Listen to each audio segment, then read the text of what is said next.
Okay, the next item of business is Stage 3 proceedings for the Education Scotland Bill. In dealing with the amendments, members should have the bill as amended at Stage 2, that is SP Bill 49A, the revised Marshall list and groupings of amendments. The division bill will sound and proceedings will be suspended for around 5 minutes for the first division of the Stage 3.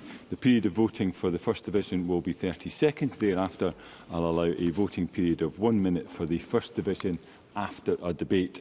Members who wish to speak in the debate on any group of amendments should press the request to speak buttons or enter RTS in the chat function as soon as possible after I call the group. Members should now refer to the marshalled list of amendments. And group number 1, support needs. I call amendment number 1 in the name of Miles Briggs. Group with amendments 5, 165, 166, 167, 168, 321, 248, 249 and 76. Miles Briggs to move Amendment 1 and speak to all the amendments in the group. Mr Briggs. Thank you, Deputy Presiding Officer. And in the interests of brevity, I'll try to speed up my comments for the rest of this afternoon. But I was pleased to secure the set of amendments at Stage 2, and my Amendment 5, 1 and 76 I think improves the bill. So Amendment 5 requires Qualification Scotland to prepare and publish guidance to support those with educational support needs in undertaking examinations. This amendment introduces the term educational support need to the bill instead of additional support needs. This is because it is important that children, young people and adult learners with support need for learning are all covered by these and other provisions in this bill. Amendment 76 ensures that this newly introduced term covers existing legislation for children and young people with other learners with additional support needs for learning. Amendment 76 is a definition. It deliberately uses a term which is not defined under the Act of 2004 of additional support needs or the Act of 2005 of support needs. This is because it may be confusing to start using those terms to mean something broader here when they already have well understanding and meaning within their respective context. Amendment 1 therefore reflects this new terminology in existing provisions in relation to Section 3 and the quality assuring the processes additional establishments have to put in place to support the assessment of qualifications, particularly for those with additional support needs. And I move all 3 amendments in my name. Thank you, Mr Briggs. And I call Pam Duncan-Glancy to speak to Amendment 165 and the other amendments in the group. Ms Duncan-Glancy. Thank you, Deputy Presiding Officer. And firstly, let me say a huge thank you to the legislation team who have been working day and night to support members across the chamber with the amendments that they want. And also to put on record my thanks to my own team who have supported me both at Stage 1, 2 and 3 for this legislation. And despite how we may at some points disagree today across the chamber, I'd also like to thank other parties for the discussions between Stages 1, 2 and 3. Presiding Officer, at the heart of this first grouping is a simple principle: parity of esteem. Learners who require additional support, not only to read a qualifications document but to sit the exam, to receive the results and to progress afterwards, must enjoy exactly the same standing in Scotland's qualifications system as every other learner. And why does that matter? Well, first, because the law already obliges us, under the Additional Support for Learning Act and the UN Convention on the Rights of Persons with Disabilities, to remove barriers, not just acknowledge them. And secondly, because fairness is meaningless if the format of an assessment or the way its rules are communicated lock out some candidates from the start. And that is what amendments in my name in this group set to deliver. Amendment 165 in my name places a clear statutory duty on Qualifications Scotland to communicate inclusively whenever it publishes anything: exam specifications, candidate guides, appeals leaflets, etc. Amendments 166 and 167 work with Mr Briggs' Amendments 76 to update language in the bill, removing reference to additional support needs and instead using educational support needs, a term that ensures adult learners with support needs are given the same recognition and support as children and young people. Amendments 248 and 249 carry the same obligations into the inspectorate, so that inspection reports, thematic reviews, consultations and recommendations are just as accessible and therefore just as actionable.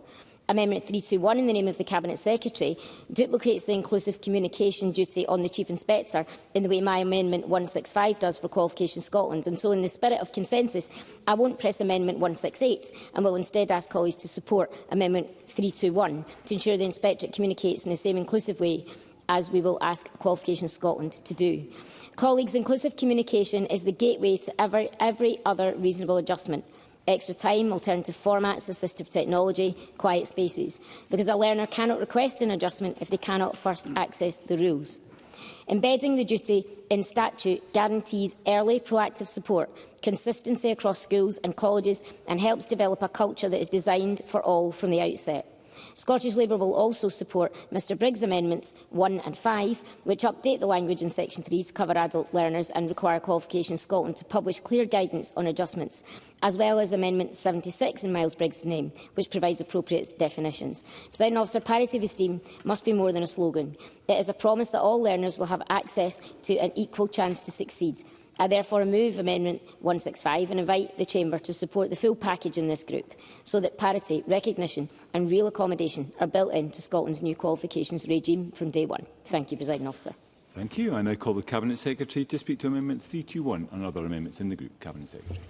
I thank Mr Briggs and Ms Duncan Glancy for setting out their amendments today. I should also put on the record my sincere thanks to Scottish Government officials and the legislative team and in policy for all their assistance ahead of today's large Stage 3 debate on amendments. I'm grateful to Ms Duncan Glancy and Mr Briggs' offices for working with the Government on amendments 1, 5, 76, 166, 167, 248 and 249 to ensure they strengthen the bill in relation to those with educational support needs. And of course, the Government is happy to support those amendments. As for Ms Duncan Glancy's amendments 165 and 168, I would be happy to offer my support to 165, as I believe the word inclusive being added to that section delivers on our shared intentions here. And I'm grateful to the presiding officer for accepting my amendment 321 as a manuscript amendment, so that a comparable change can also be made to the equivalent publication duty in Part 2 of the bill, as I would not want anyone to draw the conclusion that we were suggesting that the Chief Inspector did not also need to publish documents in a similar manner.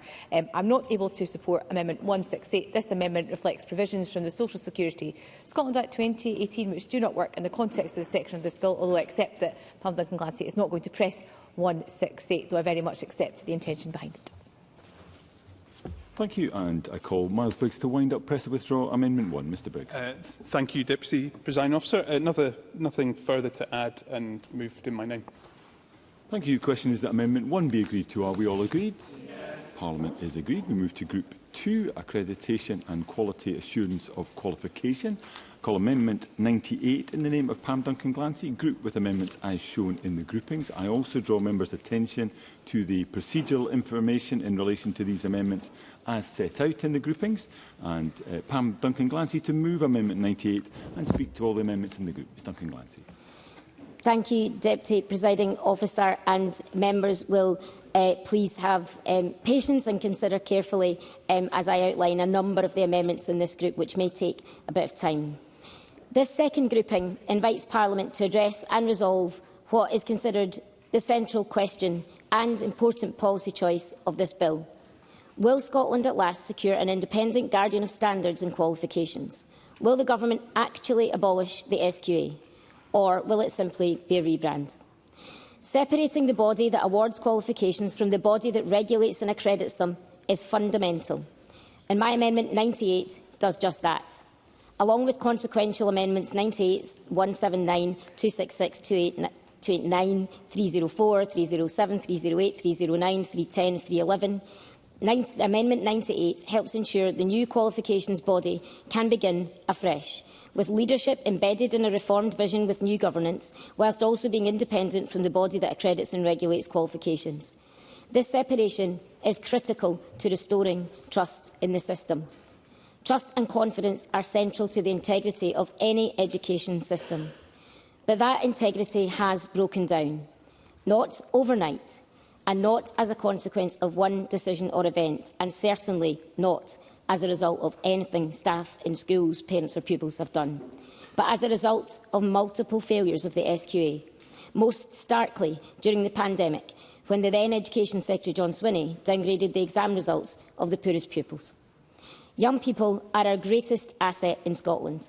We owe it to them to create the best possible environment for them to thrive. And experts have told us what that means and looks like. A new curriculum agency where teachers and subject specialists can work in networks together to develop world-leading resources for a world-leading curriculum, supported by a government that shows leadership and direction, but as at arm's length.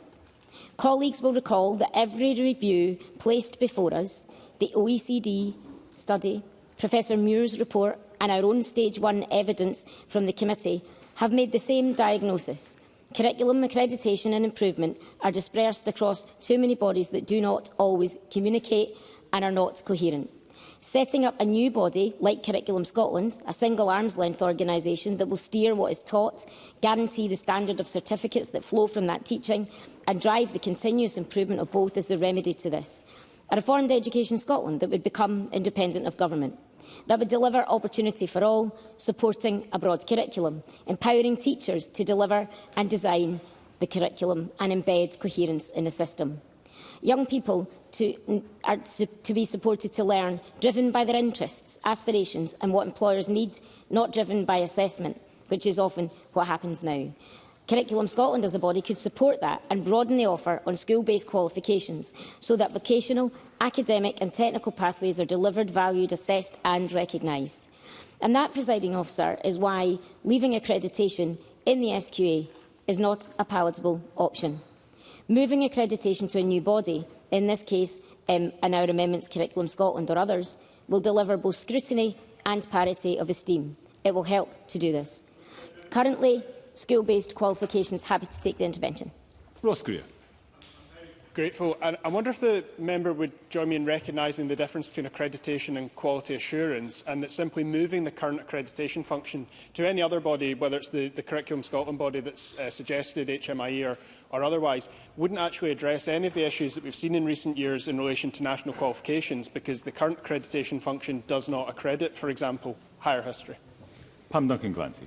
I thank the member for taking that intervention, and he's quite right in relation to higher history. But what he hasn't pointed out at this moment is that while our school qualifications are not accredited or regulated, they are subject to quality assurance by the very body that determines what those qualifications are and awards them, the SQA. And that's why it's crucial to create a separate regulatory accrediting function so that we can look at whether or not we want to accredit or regulate those qualifications in the future. We're legislating today for Scotland's young people's future, and not moving that function from the qualifications body now in this piece of legislation means that we can't take those decisions in future without necessarily separating the function of accreditation from awarding. And that is why we should have taken the opportunity, and we must take the opportunity to do that with these amendments this afternoon. And setting up a new body like Curriculum Scotland, a single arm's-length organisation that could steer what's taught, guarantee the standard of certificates that flow and drive the continuous improvement is a remedy, of course. And school-based qualifications are not currently accredited, as the member just pointed out and I explained, but they are simply considered for quality by the body who awards them the SQA. And we've seen what happens when the SQA think its qualifications are high quality. External scrutiny is resisted until assessors are whistleblowing, the press exposed the scandal, and Parliament and Government has to intervene, as was the case with higher history. This bill was a chance to change all of that. Some have said that people who have been clear that separation of function is needed don't understand what accreditation is for, because it doesn't accredit SQA-awarded qualifications, and the member has alluded to that in his intervention. But that rather misses two key points. First, Presiding Officer, that trust in the system means a body that awards qualifications shouldn't regulate them. Structures matter. And second, that regardless of what is accredited now, in a moment where we are claiming to reform the system, we should not miss an opportunity to do so in a way that is entirely fit for the future. I'll take the intervention from the Cabinet Secretary. I thank the member for giving way. We debated at length this issue at stage 2, and I want to remind her of correspondence the committee and I received from Unite the Union, who represent the majority of staff in the SQA, and they say our members believe that further independence could be achieved with minimal disruption to staff, their stakeholders, and represent more value for money if the new qualifications body hosted the accreditation function. Are Unite the trade union wrong? Pam Duncan-Glancy. And I thank the Cabinet Secretary for that intervention, the intervention I was prepared for, because the Cabinet Secretary knows full well that the members of Unite within the Scottish Qualifications Authority would have preferred the accreditation and regulation function to have come out and go to an entirely new body in the first place.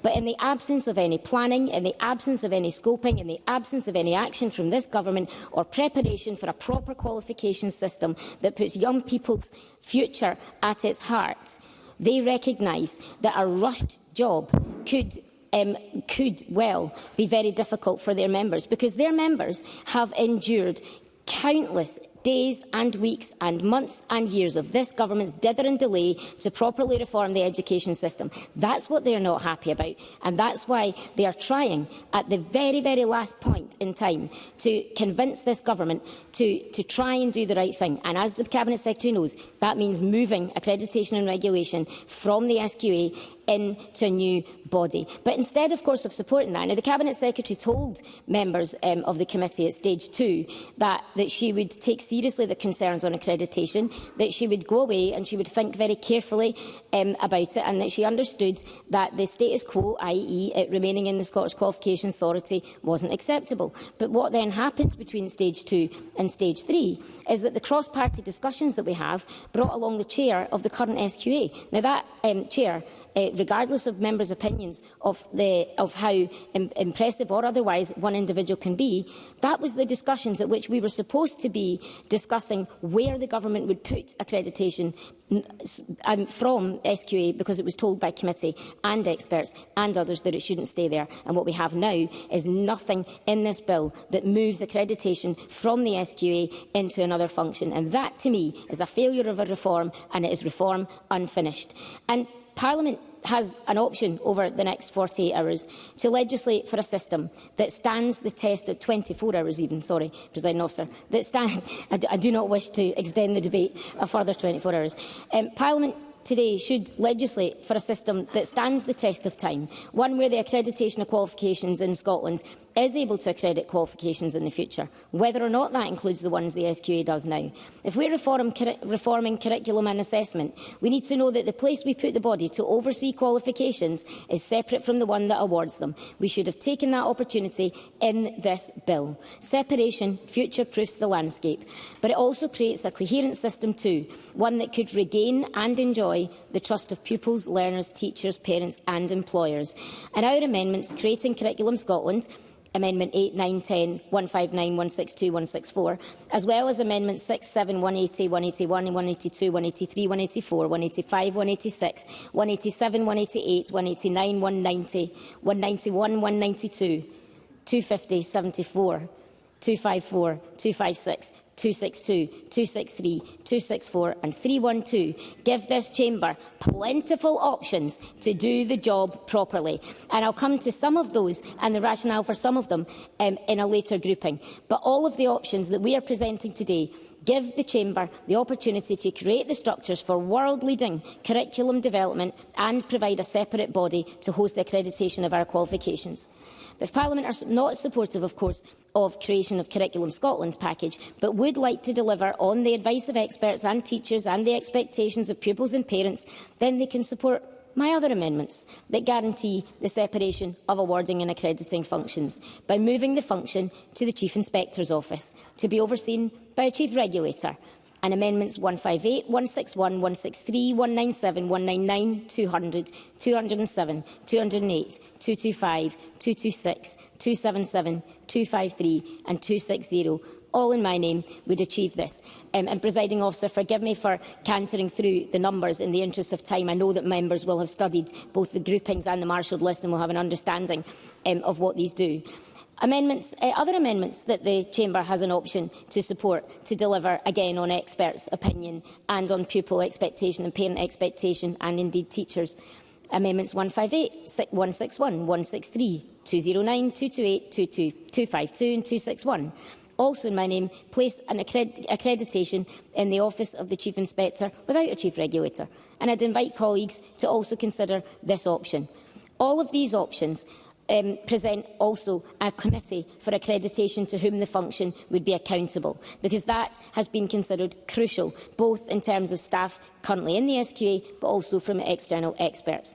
Separating the functions is not just the direction that Scottish Labour believe we should go in. Countless experts have said the same, and I repeat this because it is crucial. Committee at stage 1 also agreed. And the Cabinet Secretary and the front bench are laughing. But actually, what happened here when we didn't get this right in 2020, pupils from the poorest backgrounds got their grades downgraded. We had a history scandal this year that meant that the exams were allowed to continue, even although experts raised there were concern after concern after concern, because, as Ross Greer indicated, the quality assurance function for those exams sat within the body that sets them. So, if the Cabinet Secretary and others on the Chamber find that funny, I'm quite sure people watching this won't. Did the Cabinet Secretary wish to make an intervention? Cabinet Secretary. For the record, I was not laughing at the content of what Ms Duncan-Glancy was saying. Pam Duncan-Glancy. Thank you, Cabinet Secretary, for that clarification, and I'm pleased that she will listen and take seriously what's being said. The Education, Children and Young People's Committee Stage 1 report identified one issue, of course, above all others, and that is that public confidence will not be restored, and I quote, while the same body both awards and accredits our national qualifications. The consultation, the conclusion rather, echoed the OECD review and Professor Muir's report, and it is what almost every stakeholder told that committee. Because, Presiding Officer, each source, expert and stakeholder reached the same judgment that independent scrutiny of standards is crucial. And the bill, as amended at stage 2, leaves that scrutiny in Qualifications Scotland. In line with experts, that position is not defensible. Whilst there have been some changes to Qualifications Scotland, and I thank the Cabinet Secretary and other members for working with us to improve what we can, including in governance in it, Qualifications Scotland has the same functions as the SQA, and if the accreditation arm is left in, it will have entirely the same functions as the SQA. There will be no independent scrutiny if this happens, and as we'll debate in Group 21, as it stands, there will be nothing to guarantee a fresh look at the leadership either. So we're left with the SQA, with some notable improvements in governance, but not abolished, and in a landscape that leaves the job half done. Presiding Officer, for that reason, I'm disappointed the Government have not come forward at stage 3 with the change that they promised members at stage 2. And I cannot support the amendments in the name of Willie Rennie or Ross Greer either, because they don't deliver change. These, I'm sorry to say, are a poor compromise with the Government that falls far short of expectation and legislates for a review, not reform. I am disappointed that the Greens and the Lib Dems gave in for so little. They will argue that the Government moved, but all we got out of the Government here is a handout amendment that promised a review that might still result in yet another piece of legislation, not in this session, more jam tomorrow. It might leave accreditation in the SQA, and that is very disappointing indeed. We should not be legislating for a review. We've had those, and they shouldn't, indeed they didn't need legislation.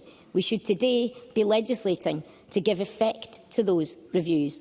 And so I urge members, reject the amendments that fall far short of reform and instead support amendments in my name. Make law today that delivers the education landscape we need for the future, one that supports staff and pupils, and one that is best geared to ensuring our young people are set on the path to success with world-class education in a system designed to deliver it. I'll take an intervention. Cabinet Secretary. I misheard. I thought I just heard Pam Duncan-Glancy saying about making good law today, but she and her party are voting against this bill, are they not? Pam Duncan-Glancy. I thank the Cabinet Secretary. I will, yes. Martin Whitfield. Very grateful, Deputy Presiding Officer. Can I suggest that my colleague has articulated very clearly the reason that she came to the conclusion in the summation of her contribution in this point, and had Mr. Whitfield, resume your seat. This is going to be a long afternoon and evening. It will be even longer if we do not listen to the member who has the floor, on this occasion Martin Whitfield. I'm very grateful, Deputy Presiding Officer, and I think your premonition of how today may go I shudder at. But I conclude by saying that, had my colleague's submission been listened to, I think it was fully explained why she came to the conclusion that she did. I'm grateful. Pam Duncan-Glancy. And I thank the member for that intervention, and I enjoy the unity across these benches that is not always seen on across the benches of the government. And so I appreciate the support of members. But can I just say, Presiding Officer, that the point I was making was that the Parliament has options to make this bill salvageable. And if the Parliament supports our amendments that remove accreditation from the SQA and place them within a regulatory function within the Inspector, or place them within a new body in Curriculum Scotland, or place them within the Inspector without a regulator but nonetheless move them into another body, then we could consider supporting this bill. But at this point in time, I've heard zero indication that the Government are prepared to move in that direction. And so, on that basis, for the sake of young people's future, for the sake of a bill that supports staff and pupils, and a future education system that is best geared to ensuring our young people are set in the path to success with world-class education in a system designed to deliver it, I urge members across this chamber to reject the bill as stands and support the amendments in my name. Thank you, Presiding Officer. Thank you, Ms Duncan-Glancy. Before calling the next amendments, just to reflect the fact that discussions were taking place with business managers and those with key amendments about the time it needed to move those amendments. We have, as a Parliament, agreed a timetabling motion for proceedings this afternoon and this evening. We are already quite far behind that, and therefore I would ask members maybe just to bear that in mind in terms of the contributions. I call Willie Rennie to speak to Amendment 125 and other amendments in the group. Mr Rennie.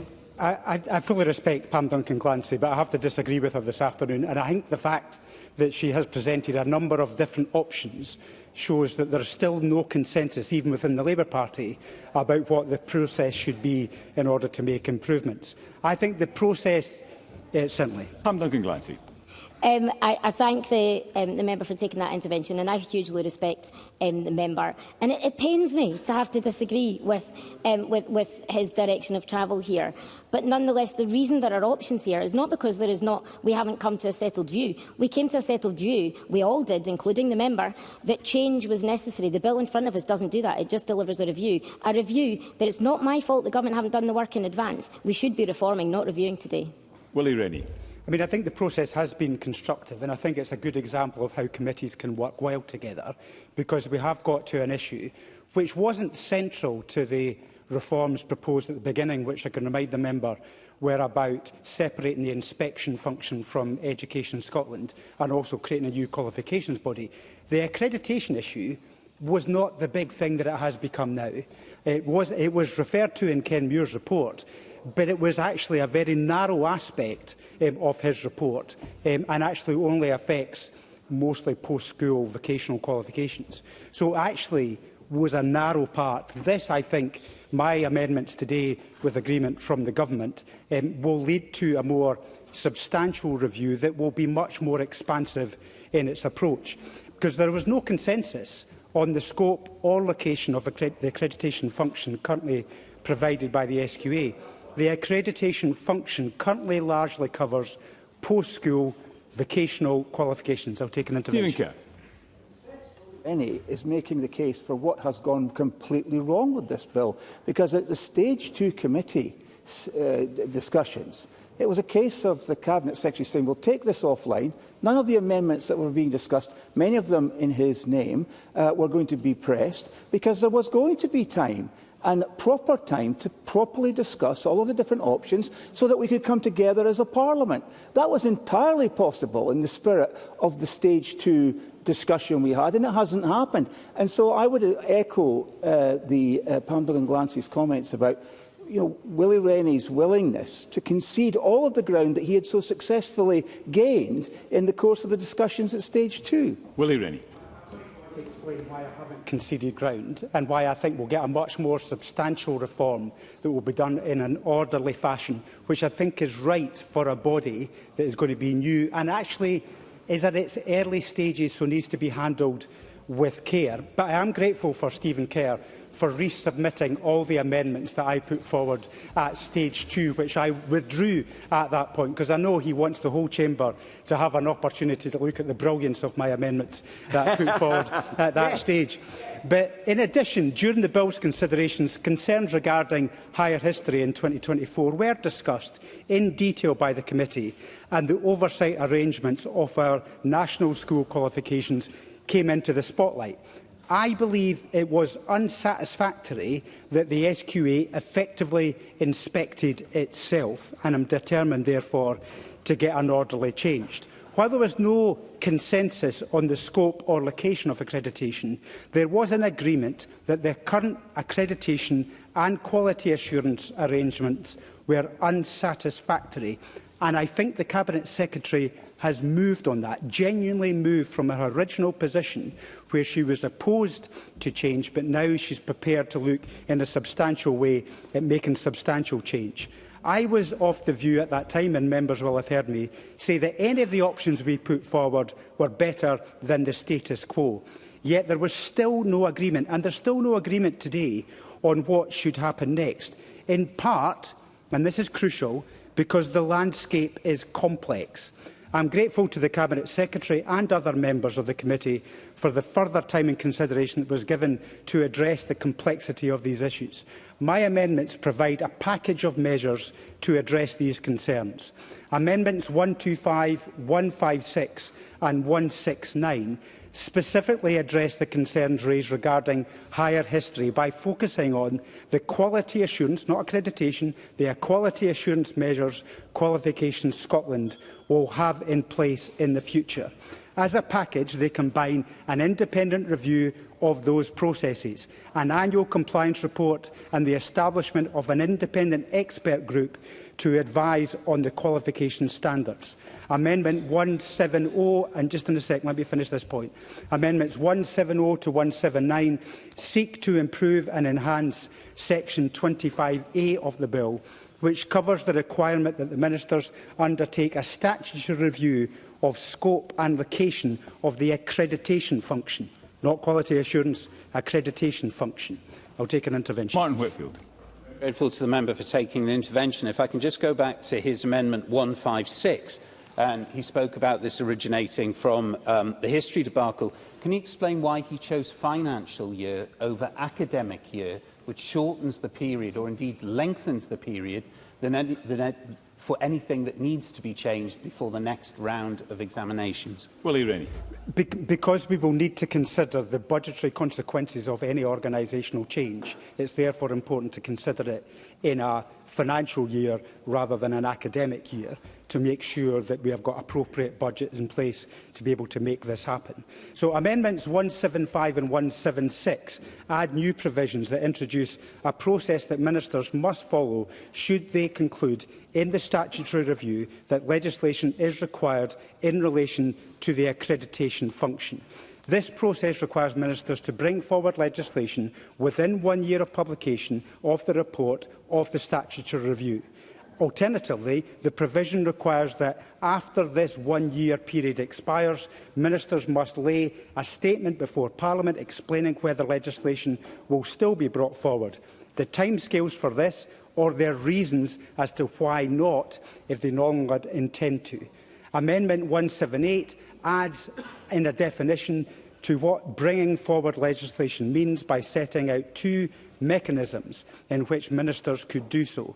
These are laying a draft order under Part 2 of the Public Services Reform Scotland Act 2010, which relates to the accreditation provisions before the Scottish Parliament, or introducing a bill in the Scottish Parliament which includes or consists of provisions in relation to accreditation provisions, and I hope you're following this. I appreciate that other members are not content with the agreement. I understand that, the agreement that I have reached with the government. So let me explain why I've done so. There are three main reasons. One, the main focus of the discussion and debate over the last year has been school-based qualifications. The problem is that the accreditation team don't cover school-based qualifications. So moving the accreditation on its own does not address the possibility of a future higher history. Second, I want to consider the expansion of the not just now. I want to consider the expansion of the scope of the accreditation function to cover all non-SQA qualifications. Moving the narrow current accreditation function does not deliver that potential expansion. And number 3, under new leadership and this bill, I think the SQA and then Qualifications Scotland is up for the change. But they want it done in an orderly way and based on evidence. The other amendments do not ensure that. I'll take an intervention from Duncan Glancy. I thank the member for taking the intervention. And there are 2 points, I think, about the point around higher history that are important. Number 1, as it currently stands, and the members alluded to this, the SQA determine the quality of their own qualifications, and that isn't a satisfactory circumstance.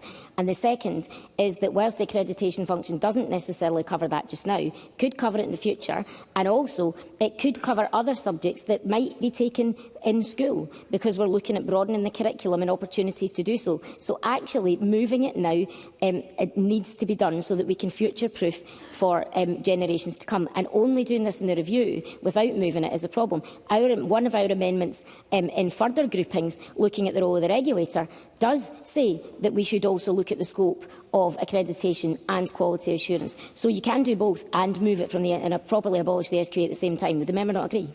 Willie Rennie. There's nothing I could see in Pam Duncan Glancy's that talks about changing quality assurance for school-based qualifications into the accreditation function. Nothing I can see in that, whereas my review does look at that. It looks at school-based qualifications, turning them from quality assurance into accreditation. It looks at the scope of accreditation, because currently not all post-school qualifications are required to be accredited by the SQA, and perhaps that should be changed. Also, then we need to look at the location. Once we've considered all of those measures, look at the location of that to make sure, if we are going to create new functions and new scope, as to where it's best suited to be located. My review covers all of that in an orderly fashion. That's why I am saying that my option is a better option. My amendments improve the reporting on quality assurance immediately, but they also deliver those 2 reviews that I've talked about. The first is on quality assurance, and the second is on accreditation. It can consider whether quality assurance could move to accreditation. It can consider whether all qualifications in and out of Qualifications Scotland could be accredited. And finally, it will consider where to locate a future function. I believe the Cabinet Secretary has genuinely moved. She accepts that change might be necessary. I think my amendments are the best way to achieve that change. Thank you. I call Stephen Kerr to speak to Amendment 147 and other amendments in the group. Mr Kerr. I would say to Willie Rennie, someone who I have a lot of respect for, that he has settled for something really poor, because at the conclusion of all the reviews he's talking about, and by the way, the Scottish education system must be the most reviewed thing in this country. I mean, how many more reviews must there be? At the end of all of these reviews, all that his amendment says that the government must state whether or not they intend to do anything about it. Well, that's a long way from where we were at stage 2, when I think the Cabinet Secretary, because of the unity of people in the committee representing different parties, had conceded, I think, that something would need to be done much sooner than the very long timetable view that Willie Rennie takes, of course. Cabinet Secretary. For giving way. He talks to unity. He will recall at stage 2 and indeed at stage 1 there was no unity from the committee in relation to where accreditation should be moved to, but also the wider issue that he and I debated at length in relation to scope and which qualifications are covered by accreditation. Does he accept that in that there was no unity, and therefore it was incumbent on all parties to work with the government in a Parliament of minorities to obtain a route forward that we could all come behind and support? Stephen Kerr. I thought there was unity of purpose around the fact that we were going to abide by the expert opinion that the government itself had commissioned, particularly in the Muir report, that there should be a separation of these functions.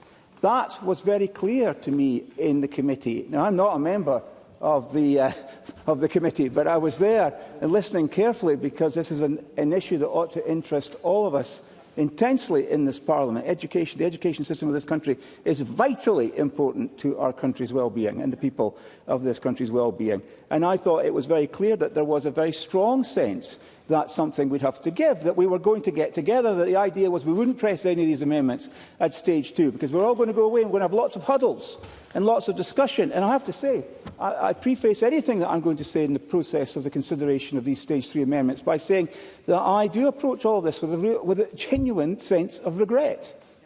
That we find ourselves here on this very important subject of an education bill, the only education bill of this Parliament, and here we are at stage 3 with over 300 amendments.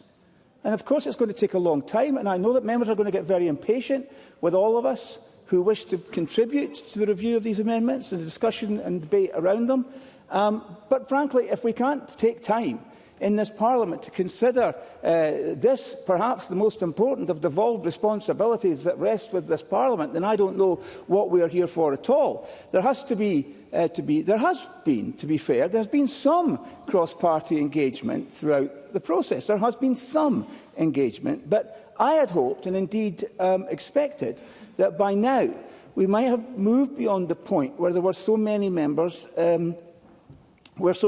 felt it necessary to bring back or rework or refine amendments from stage 2. Now, Willie Rennie says that I want the Parliament to have the advantage of examining the beauty of his stage 2 amendments. And indeed, I do. In fact, Willie Rennie knows that I was a very enthusiastic endorser of the amendments he brought forward in this area. But in fact, when I did put forward the amendments to be reintroduced at stage 3, I discovered that a member had beaten me to it. And that was Pam Duncan-Glancy, because she's another admirer of Willie Rennie's beautiful amendments. So it is important, though, but it's greatly to be regretted that we've gotten to this point and we are discussing these issues in this context when I genuinely thought, that between the end of stage 2 and the beginning of stage 3, that there would have been lots of discussions across this Parliament, and I think there was space and scope for us to come to some understanding about how to proceed together. I will give way. Willie Rennie. Perhaps it was Stephen Kerr's support for my amendments at stage 2 perhaps got me thinking again. But nevertheless, getting into the guts of his amendments, which were originally my amendments, moving to the inspectorate, does he understand that there is an inconsistency, in fact a conflict, if the inspectorate only covers the inspections of schools, yet many of the areas that will accredit it will be beyond the school environment? So is there not a problem there with its scope? That's why perhaps my amendments weren't appropriate at stage 2. Stephen Kerr. I think that we all agreed at stage 2 in the committee proceedings that none of the solutions that didn't include the creation of a new public body were going to be inexact. They weren't going to be perfect. And I think we had a long discussion. I remember well some exchanges with other members of the committee about the necessity of us seeking perfection, when in fact what we should really be aiming to do is make an improvement. Because perfection is something probably beyond us in every respect of legislating in this Parliament and any other Parliament. So there was a sense that there was going to be inadequacy around any of the options that we were considering. And that's why I am grateful that at least we have the benefit now of considering those options again in the setting of these stage 3 amendments. I do want to make the point, though, that, and I think this is important, because this is the essence of my genuine regret, that I actually did believe what Willie Rennie was saying earlier, because I did actually believe that the Cabinet Secretary was open to moving her position, that the government would be open to refining and supporting a set of new proposals that we could all coalesce around. I did think there would be meaningful negotiation, that there would be, as it were, a shared effort to shape amendments into something workable and supportable. But I'm afraid that that promise has not been realised in the way many of us had hoped. So let me just say that I do think, Presiding Officer, that is genuinely, and I hope members will respect this point of view, I genuinely do not think this is a satisfactory way for our Parliament to pass legislation in such an important area as education. It is a moment of profound importance when this Parliament passes legislation in the area of education.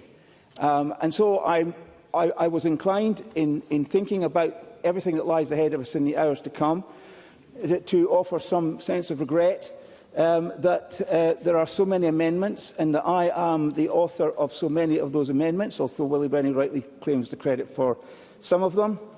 But I have to say that I can't apologise for taking the time of Parliament to consider what it would take for us jointly to pursue a better set of educational outcomes for Scotland's young people by reforming our education system.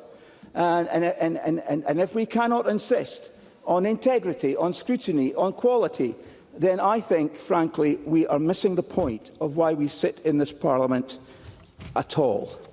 And so in considering the amendments in Group 2, I'd like now properly to turn to the very heart of the bill's credibility, and that is the integrity of qualifications in Scotland and the institutional architecture that underpins public trust in them.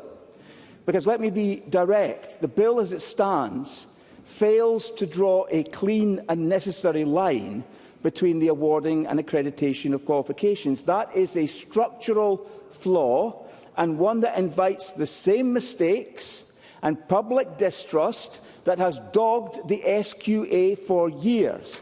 And that is why I'm speaking in favour of the amendments 147, 276 and 277 in my name, because they go to the root of the problem.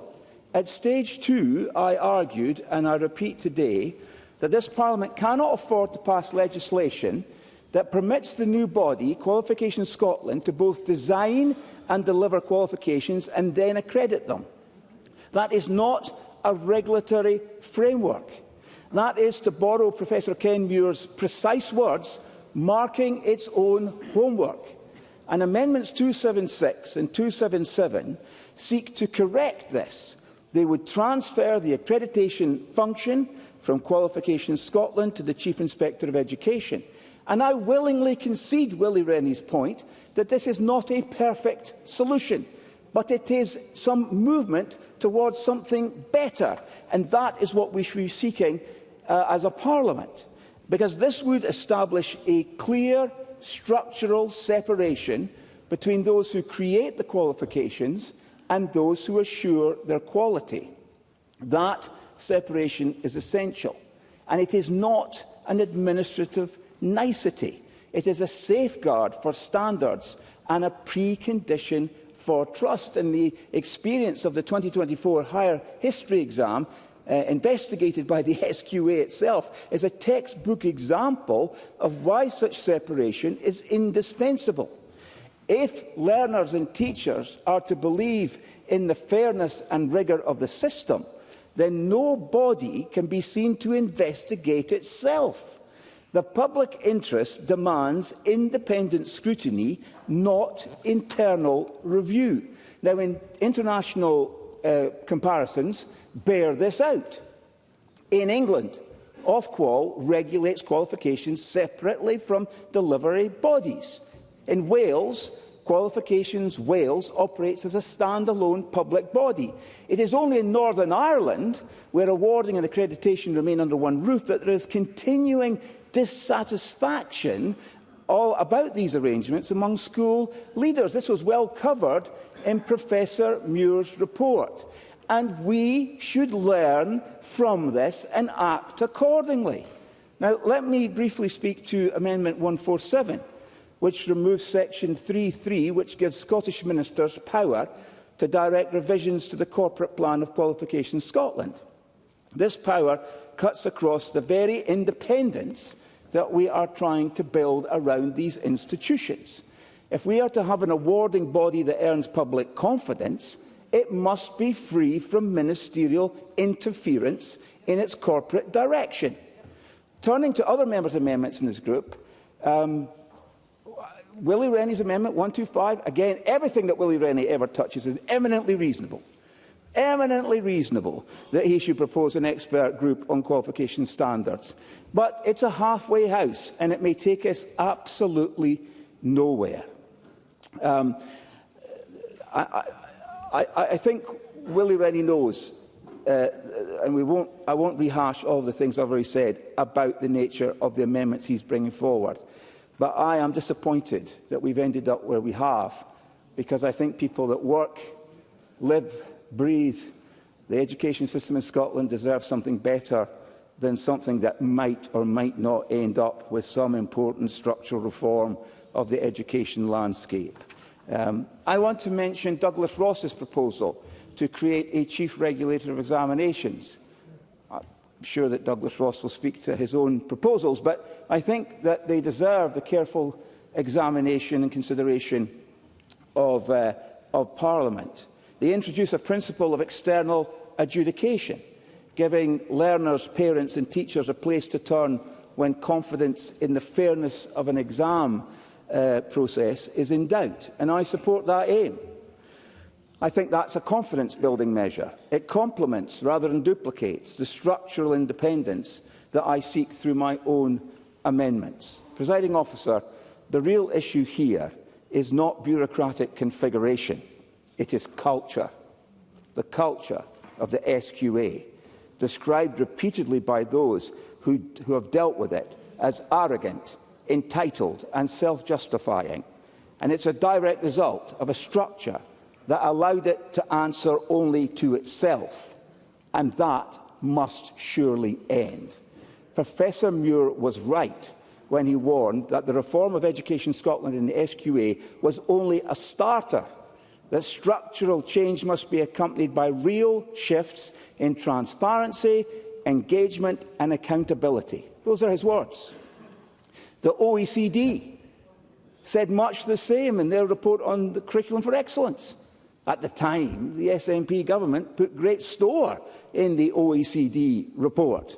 The OECD noted, that Scotland's education system suffers from overlapping functions and insufficient separation between design, delivery and oversight, creating what they called confusion over roles and a risk of conformity of thought.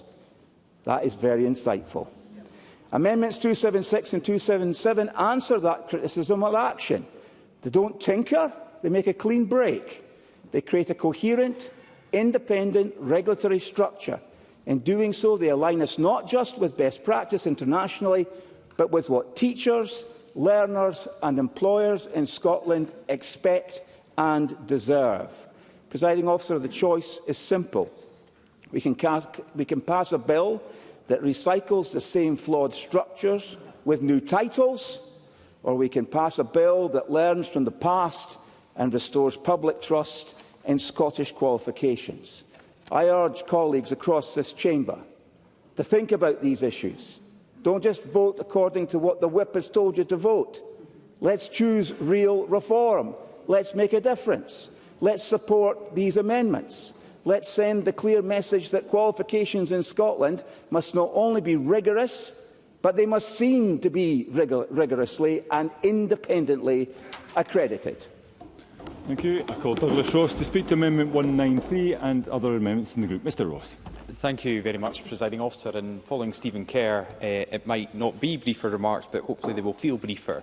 Although it was a very extensive tour through the series of amendments we have in this group. And I came into this debate thinking I hold some responsibility for the number of amendments we have at this stage. 300 at stage 3 is significant, and have I failed as convener of the committee because we didn't whittle it down enough from the 400 we had at committee? But as other speakers have said, many of the issues were debated and debated fully at committee, something I welcome, but they were not resolved at committee because there was a commitment to go away and do further work, and that was going to be cross-party, constructive work with the government.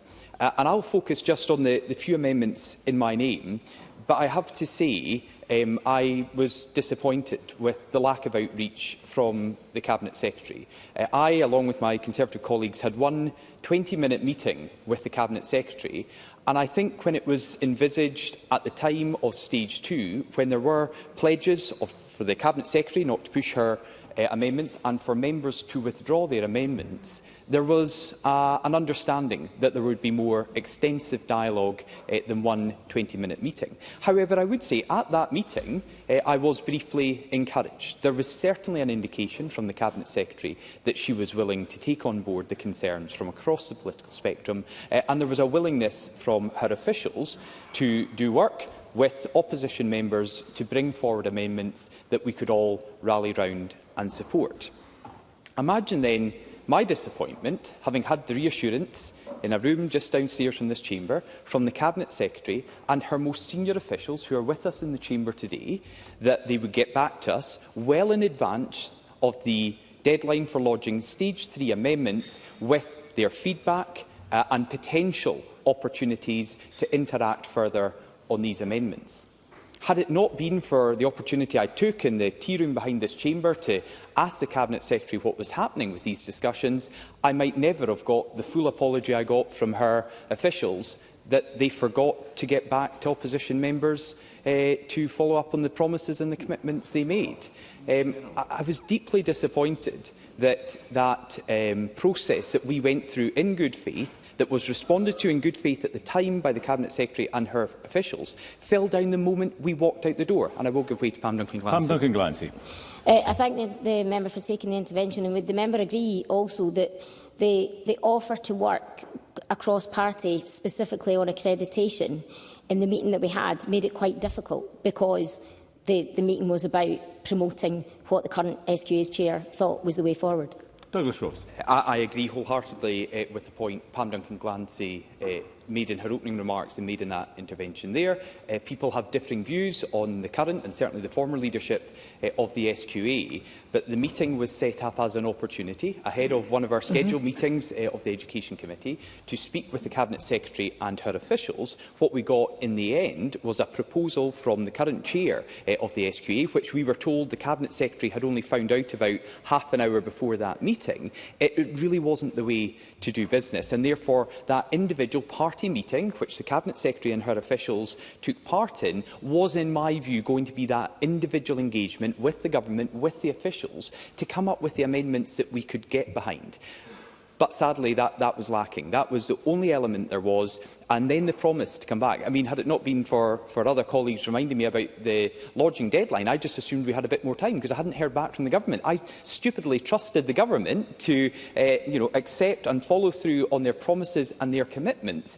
And I do welcome the apology that I got from the senior civil servant. I think it was a genuine apology, and I understand they are dealing with a lot with this bill. But they did make a pledge, a promise and a commitment to engage, and they let us down with that, which is why I resubmitted my amendments. I'll give way.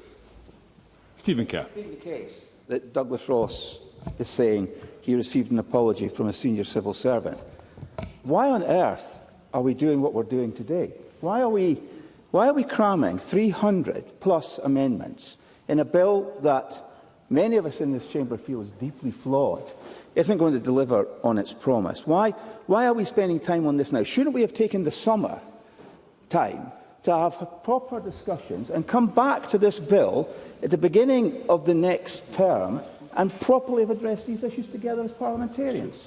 Douglas Ross. Yes, we should. And indeed, I would still make that plea. If the Cabinet Secretary wished to use her prerogative to let us all away a bit early today, she could say, I'm actually going to pause it at this stage. I'm sure she could have a discussion with the Parliamentary Business Manager, who's looking at me with great interest, and I'll take an intervention from the Parliamentary Business Manager as well. But, I mean, there would be an opportunity to continue this engagement and discussion, because this has been rushed into our final week before the summer recess. It's been rushed the whole way, and there have been opportunities to have looked to extend the process and the time in which Parliament can debate this crucial issue. And I know Willie Rennie, who I'm about to give way to, knows this is a crucial issue. And while he has made progress, he believes, and others would question that, surely this is the bill about the education of Scotland's children now and in the future deserves the ultimate scrutiny of this Parliament. And if that takes a bit longer, we should take it. I'll give way to Willie Rennie. It's interesting that Mr Ross is complaining about the conduct of others, but nevertheless, what I think is important here is we need to get to the substance of this, because Mr Ross has spent the last, I don't know, 5 minutes or so discussing what's gone wrong in the past. Surely he should use this opportunity to discuss what actually his amendments are proposing, so this chamber can consider whether they're appropriate or not. Douglas Ross. Well, I would gently say to Willie Rennie, and I think it's fair to say our relationship has taken a bit of a dip in recent weeks. I had hoped it might go back up again, but not based on that intervention. But surely to explain my amendments, which I've had to resubmit, I have to explain why I'm resubmitting them, because it wasn't my intention when I withdrew my amendments. In fact, it was following an intervention from Mr Rennie that I agreed to withdraw my amendment at stage 2. I didn't think I would then need to bring them back at stage 3 because we were going to have this collegiate and cross-party discussions to bring forward amendments we could all get behind. And Mr Rennie might not like to hear it, but I think it is important for those who are still critical of this bill that there is an understanding that some of us on the opposition benches did go into that with good faith in the hope that something could be achieved, and our frustration is genuine that deficiencies, wherever they are within government, didn't allow us to do that. But I would now like to, at that invitation again from Mr Rennie, come on to the amendments that I am proposing. Amendments 193, 194, 195, 196 do much the same as what I proposed at stage 2. However, there is a big difference. And again, Mr Rennie might agree with this. I don't always appear to listen to my committee colleagues, is an accusation made against me. I have listened very carefully to the concerns they raised at stage 2 around these amendments. And the main concern was the additional significant costs from Mr Mason and Mr Greer, who sit on the Finance Committee, and others, about setting up a whole new body. Now, while I think that would be the ideal, to have a wholly independent body that had no interaction at all with the Scottish Government or Qualifications Scotland, I accept that doing that at this stage in the Parliament, when there has been a commitment and a moratorium voted on by members not to establish additional bodies, would put us in conflict to what the Parliament has already decided. So what I have resubmitted is the role of Chief Regulator, which is one individual to be appointed, one additional member, and they would serve under Qualifications Scotland, Scottish Government and the Scottish Parliament corporate body, but they would be staffed, and the work done to investigate the complaints that go to them would be held in the current Qualifications Scotland staffing. So we don't have the overheads, the financial burden of a whole new additional body. We have one person who then uses the resources to look into this. Now, I did, and I will briefly make these points, because I know Willie Rennie and others are keen for us to make progress, but there are many members in this chamber who didn't sit through stage 2 and don't know the background of these amendments and the amendments everyone is putting forward. My amendment actually goes back to a petition to this Parliament in 2013, PE 1484 by Ian Thau. And Ian Thau was asking back in 2013 for an independent regulator for national exams set by the SQA. 12 years on, we still do not have that independent regulator. Now, at the time, the Scottish Government said, in response to that petition, that it wasn't really a matter for them, it was a matter for the SQA, and the SQA said at the time this wasn't needed because there is no issue with the exams that we are running, there are no complaints, so we don't need an independent regulator. I think everyone who's mentioned higher history today so far accepts that there were major problems with the higher history exam of last year, and we hope that wasn't the case this year. But that shone a light on an area where there were multiple concerns, not just from pupils and students who didn't get the grades they wanted or expected, but from staff, and not just staff in the schools who taught their pupils and students throughout the year and expected them to achieve better. Staff within the SQA. We had whistleblowers telling us something had gone wrong, something needed to be looked at, and we got nothing. Months passed before, belatedly, the former chair of the SQA commissioned a report that was by all means an internal report marking their own homework, even though it was peer-reviewed by someone out with the SQA and out with Scottish Education.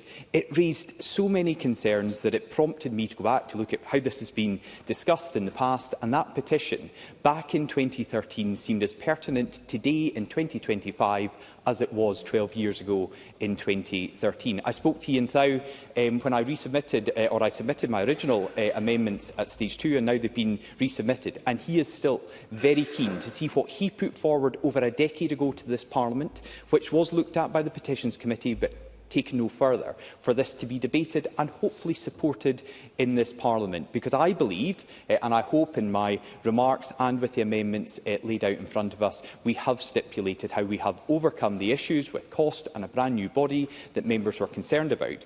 But I also remember the meeting I had with the Cabinet Secretary ahead of stage 2, where she said she was going to look at the art of the possible. I think these amendments are the art of the possible. As Stephen Kerr says, they complement many of the other amendments they have. They may be the amendments from Stephen Kerr, from Pam Duncan-Glancy, even from Willie Rennie himself. I may not be delighted by Willie Rennie's amendments or how he's got there, but he's certainly made progress in his view in his discussions with the Cabinet Secretary.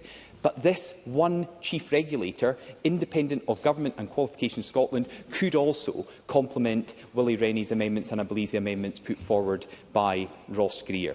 So, just to briefly say, Amendment 193 establishes the independent office of a chief regulator.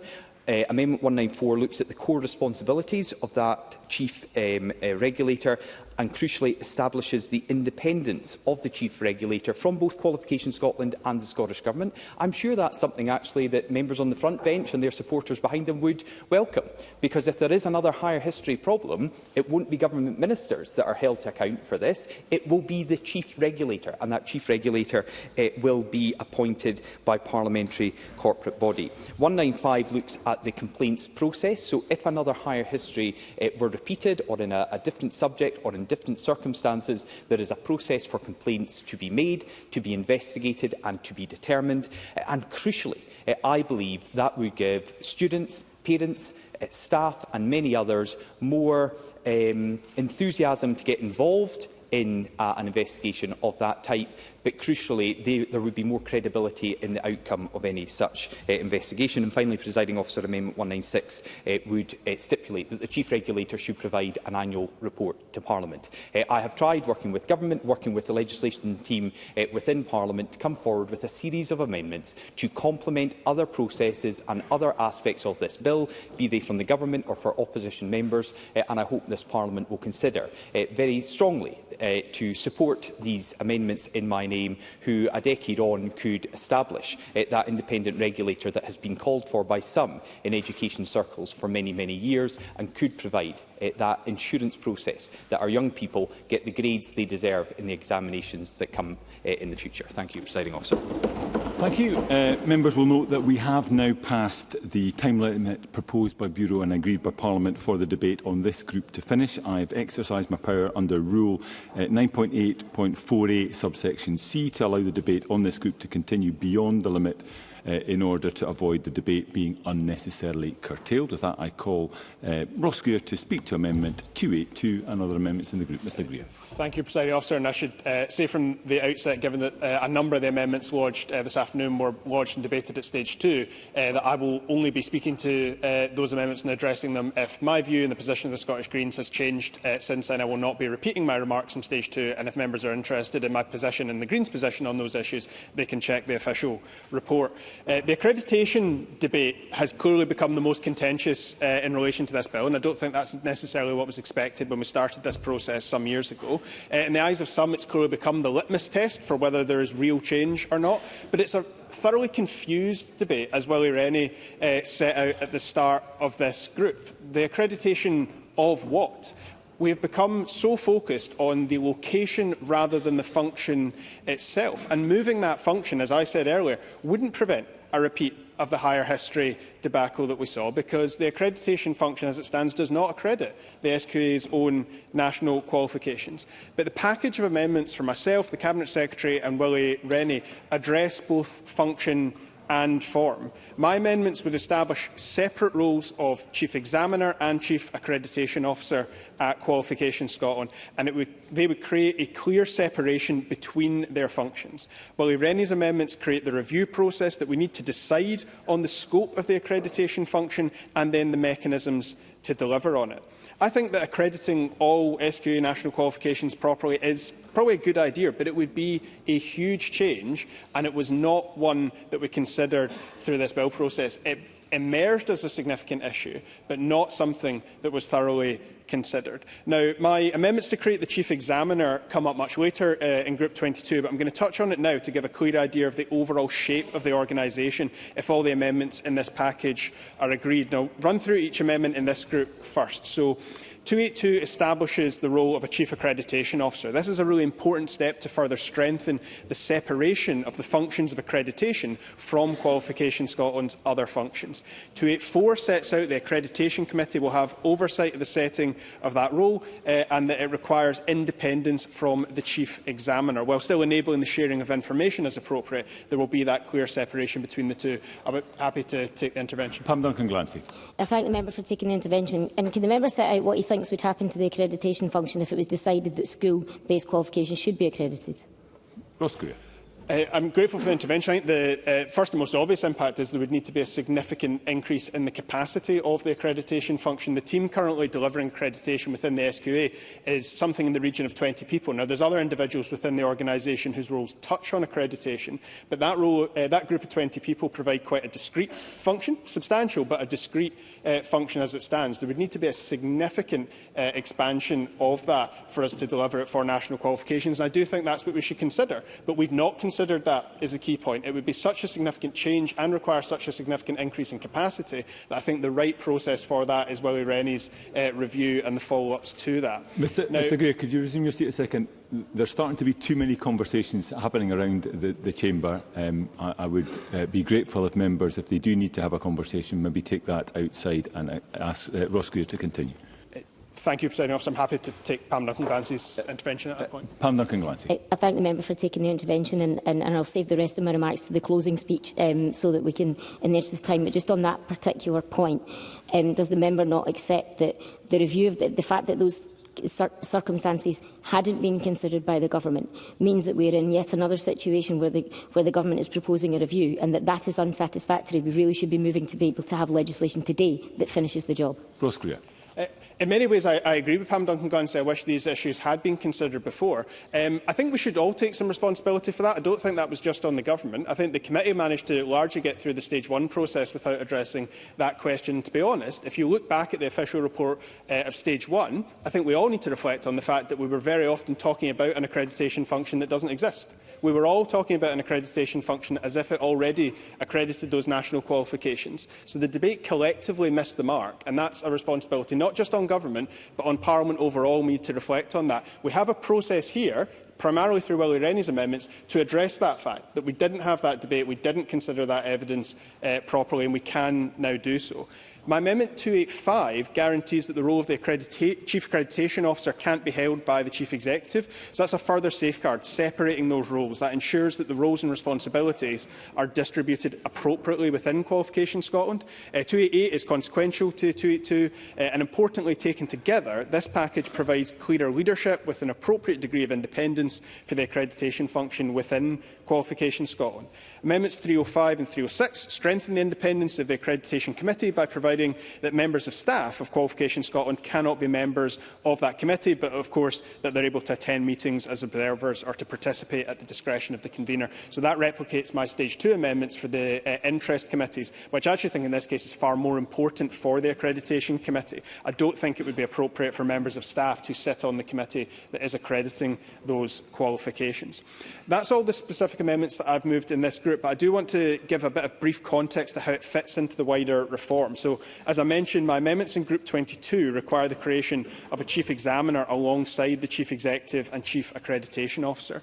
So, whilst the Accreditation Officer has accountability, or will have accountability, to the Accreditation Committee, the Chief Examiner will be responsible for responding to the advice of the Expert Group on Standards established by Willie Rennie's Amendment 125. So, in summary, I believe this is a major change in both form and function from the SQA. We are going to have a separate Chief Executive, Chief Examiner and Chief Accreditation Officer. The Chief Examiner will have the Expert Group on Standards advising them. The Chief Accreditation Officer will have the Accreditation Committee, and that will also be made up of external experts rather than staff. They will be required in law to discharge their duties independently of one another. Those are strong arrangements for day one of Qualifications Scotland, and the review will give us time to consider the much bigger question of scope of accreditation function and address that properly at a later point. I said at stage 2 that we might need to settle in this process for the least worst option, and at that point I suspected it might have been moving accreditation into the inspectorate, flawed as that would be. This package of measures is better than that. It's a separation of roles and functions, robust governance arrangements and a clear process for making the next big decision in a considered manner. So I would urge members to agree to the amendments in the name of myself, Willie Rennie, and as we come to them, the Cabinet Secretary. Thank you, Mr Greer. And I now call the Cabinet Secretary. Presiding Officer, I am grateful to all members of the Education, Children and Young People's Committee for their further engagement and collaboration on the matters in this group following the Stage 2 consideration of the bill. I am also very grateful to the Chair of the SQA who, as Mr Ross alluded to, provided for an hour session with all members to set out the position at the current time in relation to accreditation, but also to talk about the experience of staff. And one thing I think that has been missing from the debate thus far this afternoon on these group of amendments are that there are a number of staff in the SQA at the current time. We are talking about their jobs, and we need to do so diligently and with respect to the positions that they hold. Now, their trade union has written to the Parliament. I read out in my intervention on Ms Duncan-Glancy their position, Unite the Unions, that accreditation should remain within the SQA at the current time. And I think that that is important. But I am pleased that through... Yes, I will do. I thank the Cabinet Secretary for taking that intervention, and I have already outlined why Unite have said this at this very late stage in the game, but I have also reminded Parliament that they consider that the function, the scope of regulation and accreditation should have been long considered, long before now, and moved into a separate body. But does the Cabinet Secretary also recognise that whilst this government have dithered and delayed over the proper reform of education in Scotland, morale in the staff at SQA is at an all-time low, and that is on this government's watch? Cabinet Secretary. I say to Ms Duncan-Glancy, reform is right here in front of you. You either choose to be part of that process or you opt out. And I have to say, it sounds as though the Scottish Labour Party are going to opt out. But Ross Greer's amendments further strengthen the leadership and separation of the accreditation function in Qualifications Scotland and link the role of the Chief Accreditation Officer to the Accreditation Committee. Mr Rennie's amendments, as we have heard, strengthen the process of the review of the scope and location of accreditation. And this was a key theme in debates at Stage 2 in relation to the scope on which qualifications accreditation covers, while ensuring that Scottish ministers must follow a timely and transparent process with Parliament when that review concludes. Now, this approach recognises that further work is required to fully assess the scope and the location of the function, and also to provide that appropriate mechanism for ministers to take forward a review for future legislation if that is required. And I am particularly pleased that through that dialogue with Mr Rennie's amendments, we have been able to put forward a pragmatic and a deliverable way in which we can be further assured about the quality assurance and standards of our school-based qualifications, which I remind members are not at the current time covered by accreditation. So I would urge all members to support Mr Greer's and Mr Rennie's amendments in this group. Now, turning to the other amendments in this group, Pam Duncan-Glancy seeks to move the accreditation function to a new public body, which she seeks to establish elsewhere in the bill. Now, I am not able to support the creation of an additional public body, as we discussed at Stage 2 extensively. Now, given the current financial constraints, particularly of the public sector in Scotland, but also to quote Ms Duncan-Glancy, it would not strike me as an optimal use of good law in relation to creating a body at Stage 3. Now, Ms Duncan-Glancy also seeks to establish the position of a chief regulator to oversee accreditation in this new body, and I do fear that this would further confuse an already very complex landscape, and I would urge members not to support her amendments in this group. Douglas Ross's... Yes, I will do. Pam Duncan-Glancy. So can I ask the Cabinet Secretary if she doesn't support any of those proposals that the Scottish Labour Party have put forward, and indeed that we've seen from across the benches from the Conservative Party, if she doesn't support any of those proposals, how is she going to give effect to the promise she made at Stage 2, which is to move it from SQA and provide another alternative? What exact alternative has the Government provided today? Cabinet Secretary. The exact alternative has already been articulated by both Mr Rennie and by Mr Greer in relation to their amendments, which talk about the need for a review and potential legislation in this space. Now, Ms Duncan-Glancy is following a line of argument she exactly expressed at Stage 2, which would look to remove the function without first reviewing the scope, what qualifications are covered, reviewing staff, for example, in terms of their staff contracts, looking at how that would operate. And to me, it does not appear that Ms Duncan Glancy has listened to Parliament. I have listened to Parliament, I have reflected on my position, and I have engaged with Mr Rennie and with Mr Greer to ensure that we arrived at a position that Parliament could come together behind. Now, Douglas Ross's amendments seek to establish the Office of the Chief Regulator for Examinations, and given the enhanced quality assurance measures that are set out in Willie Rennie's amendments and Parliament's clear presumption against the creation of any new SPCB bodies, I would also urge that this amendment is resisted. I will do. Douglas Ross. I'm grateful to the Cabinet Secretary for giving way. I made it clear in my speech to these amendments that I believe it can work in complement to Willie Rennie's amendment. Is there anything in conflict with my amendments that the Cabinet Secretary could not support, or is it a decision not to have this independent person, not a body, and the moratorium that she is speaking about doesn't relate to individual people? It's about brand new boards and quangos, etc., being set up. Cabinet Secretary. I think the issue, and Mr Ross and I did debate this at stage 2, relates to the fact that this individual would also be created in relation to the SPCB, and the Parliament has already expressed a view in that regard. But I think Mr Rennie's amendment does cover the challenge that Mr Ross sets out. Now, Stephen Kerr's amendments seek to remove the accreditation function and place them under the role of the Chief Inspector. I have to wonder, Presiding Officer, if he has engaged with the Chief Inspector on this point and asked her opinion. However, this would introduce unnecessary complexity into the landscape, and the Inspectorate's purpose should not be diluted in this way. And again, given the package of measures put forward by Willie Rennie and Ross Greer, these amendments should be resisted. Finally, Presiding Officer, I would just like to reflect there has been extensive engagement on a cross-party basis on this topic. There has been engagement with the Chair of the SQA, individually at bilateral level, with every single member of the opposition who has lodged amendments on this. I have spent time with, my officials have spent time with. I have heard some of the challenge in that regard today, but I do think it rather unfair to characterise some of the discussions in this way, because I have shown willing at every step of the way in that regard, and that is why we've been able to reach a resolution with Mr Rennie and with Mr Greer today. Presiding Officer. The Cabinet Secretary has concluded her remarks. I now call Pam Duncan Glancy to wind up and to press or withdraw Amendment 98. I thank the Presiding Officer, and I have to say I'm left entirely deflated and disappointed with the debate. And let me try to address some of the points that we've heard this afternoon, and I am mindful of time. I'm going to start with Willie Rennie, if I may. And as I said earlier, I hugely respect the member, and if you'll permit me to face this way so I can see the notes I've written down, please do not take that as disrespect. I feel like the points made haven't fully addressed the issues that I highlighted. So the member, Willie Rennie, talks about a substantial review. And my amendment on the role of the regulator does offer this, amendment number 200. And it does that whilst also moving the accreditation out of the Scottish Qualifications Authority, which experts and others have said it needed to. The member talked about higher history and how that wouldn't have been changed as a result of this, because accreditation doesn't currently include school qualifications. Well, first of all, in the future it might, and yes, that could include substantial increase in resource or staff. Those are questions that should have been addressed by now. I think the government has been trying to reform education since 2020 and clearly has only come this far. But that could have been addressed by now, and it isn't. So that is the sort of thing that will have to be considered in the potential scope going forward. But my amendments allow for that scoping exercise to take place. The higher history situation happened because the SQA was able to determine the quality assurance of its own qualifications. That cannot continue, and so we have to look at a means. Of separating that function. I'm happy to take the Cabinet Secretary's intervention. Presiding Officer, just for the record, the member has suggested that the quality assurance function in relation to higher history was the challenge.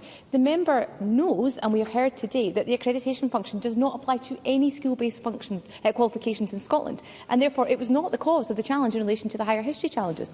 Pam Duncan Glancy. And the Cabinet Secretary will know that I acknowledge that, but what I said was that so those qualifications are not yet accredited. That question might be addressed in the future scope and should have indeed been addressed by a government that had its eye on the ball and finger on the pulse and done the job in the first place, but didn't. However, what we've got is a situation where the higher history, the quality of that qualification, and I see some of the front benchers shaking their heads, but the quality of that qualification was determined by the body that delivers it. That is not about accreditation, that's about quality quality assurance. And the only mechanism for that type of quality assurance right now rests with the body that delivers the qualification and designs the qualification. That is an unacceptable situation, and at some point has to move out of the body. There are countless amendments facing Parliament today that could have done that.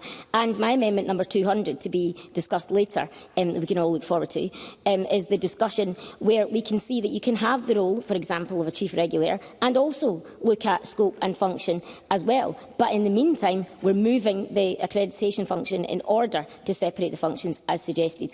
Willie Rennie also spoke a couple of times about the need to do this in an orderly way. I agree. We absolutely have to do this in an orderly way, and we couldn't be more disorderly than the way this government bill has progressed. We have no order in terms of how we're going to move it, and the Cabinet Secretary's only option at stage 2 was to say, right, nobody press anything, I'll work with you again and we'll try and get this right, because I recognise we haven't done the work on it. And here we are at stage 3 with the government not progressing any reform to the current situation. The Cabinet Secretary, I'll take the intervention. Cabinet Secretary. Can I just, Presiding Officer, remind Ms Duncan Glancy the committee asked me not to press so that we could come together on a solution. I responded in doing so. We've been able to reach a solution working on a cross-party basis with 2 different parties. Labour and the Conservatives are jointly objecting to that because they were not able to come forward with solutions and work with the government. But that was an ask of the committee that I responded to, listened to, and today we have the solution on the table. Thank you, and I hope we're moving to the denouement here, Ms Duncan Glancy. I'm getting there, Presiding Officer, I can assure you. This is not the characterisation of what happened. The Cabinet Secretary knows fine well that because there were difficulties with amendments, the Cabinet Secretary asked every one of us not to press ours, and we agreed not to, and she agreed not to press hers. I'll take the intervention from the member. Miles Briggs. The member for taking this intervention, because it does feel like opposition parties are trying to lead the government to a solution, and they are finding deliberate terms not to support that. I see Willie Rennie and Ross Greer's heads are down at the minute, but it was for all opposition parties to create a situation where government have to bring forward reform. We have seen a weak version of that today, and I really do commend the member for the amount of work which she has done to try to get the government to see sense on this. Pam Duncan-Glancy. I thank the member for taking that intervention, and many members, including that member, Miles Briggs, have done a lot of work on this legislation because, as I've said in my previous remarks, there is nothing more important than getting this right for Scotland's children. Let me also now turn to comments from Ross Greer, where I have to say, and again with much respect, Ross Greer says that it was everybody's fault that we got to this point, that it wasn't just the government, it was about the committee. The government have the machinery of government. The committee were doing the best job that they possibly could, listening to the evidence of experts, and we did listen to the evidence of experts. The report was pretty clear in that and said exactly what had to happen. And we took much evidence and information on board. It is for the government of the day, with the resources of the government of the day, to make good on any commitment to say, OK, we need to come to an arrangement that everyone can support. That has not happened. And Ross Greer says that we now have to take the next big decision, he called it, and that his amendment allows us to take the next big decision. The next big decision would be to support proper reform and reject the government and the amendments in Willie Rennie and Ross Greer's name. I'll take the intervention. Willie Rennie. So did Pam Duncan-Glancy know that accreditation didn't cover school qualifications at the start of this process? Did she understand that? Because it didn't make it clear at all. Because I've taken a lot of criticism today, but ultimately this committee did not do its job properly at the early stages to have a proper consideration of making sure that this was done in an orderly fashion. So we need to make sure we do responsible things in this Parliament. And what is proposed by all the opposition members today is not an orderly reform. We need to have orderly reform for the sake of the new qualification Scotland and our examination system. Thank you. I thank the member for that intervention. Yes, I did know that the accreditation function doesn't cover school-based qualifications. And I've made it clear, I think, on the record, that during the process of the committee deliberations, yes, I did know that, I've said on the record why that those two facts don't stop or don't prevent the conclusion that you have to separate the scrutiny function from the body that delivers qualifications. That still stands. And if the member is suggesting that the committee and its investigations were so flawed, then perhaps the member may consider that the bill needs to return to committee if that's the case. But in conclusion, Presiding Officer, I urge members to reject a simple review, but to support reform by moving the accreditation function out of the Scottish Qualifications Authority or the new Qualifications Scotland. There are several options on the table from various members across the chamber, and I'd like to point to Amendment 200 in my name that talks also about the scope and review, which I think does the orderly change that Willie Rennie talks about. And so whilst the Cabinet Secretary says that I haven't listened, I'm afraid to say I think it's the Government that hasn't listened to the experts, to pupils, to parents and teachers across Scotland by delivering proper reform in education today. Thank you, Presiding Officer. Could Ms Duncan Clancy indicate, please, whether she's pressing or withdrawing Amendment 98? I will move Amendment number 98. Okay. Thank you. So the question is that Amendment 98 be agreed to. Are we all agreed? Yes. The Parliament is not agreed, and there will be a division. As this is the first division of the Stage 3, I suspend for around 5 minutes to allow members to access the digital voting system. Thank you.